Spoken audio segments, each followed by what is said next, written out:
হেমন্ত মুখোপাধ্যায়ের স্মৃতিচারণায় সুরকার ও.পি. নায়ার।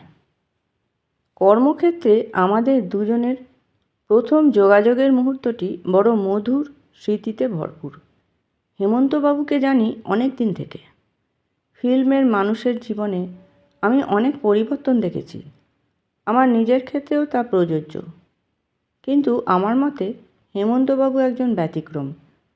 সেই একই বাঙালি পরিচ্ছদ, মুখে দুষ্টু হাসি, সবাইকে হাত জোড় করে নমস্কার করা, উদার অনুপম ভঙ্গি। নাগিনের সাফল্যের পরেও কোনো পরিবর্তন ঘটেনি হেমন্তবাবুর ব্যবহারে। আমার নিজের ধারণা, নাগিন হেমন্তবাবুর জীবনে সর্বশ্রেষ্ঠ শিল্পরীতি। প্রতিটি গানের কম্পোজিশনে ছিল চরম প্রতিভা আর নরম অন্তরের ছাপ।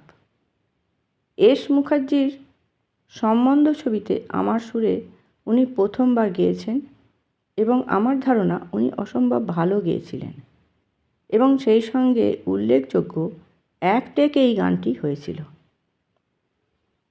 হেমন্তবাবুর গলার মধ্যে আশ্চর্য একটা দরদ আছে।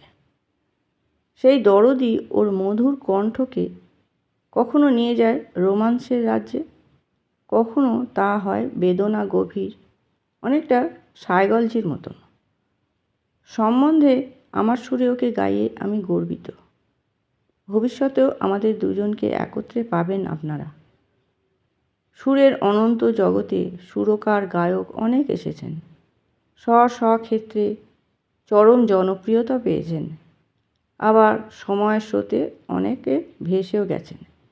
এই থাকা আর যাওয়ার মধ্যে হেমন্তবাবু রয়ে যাবেন চিরকাল, কারণ উনি সব মিলিয়ে একটা ব্যতিক্রম, এক উজ্জ্বল মানুষ।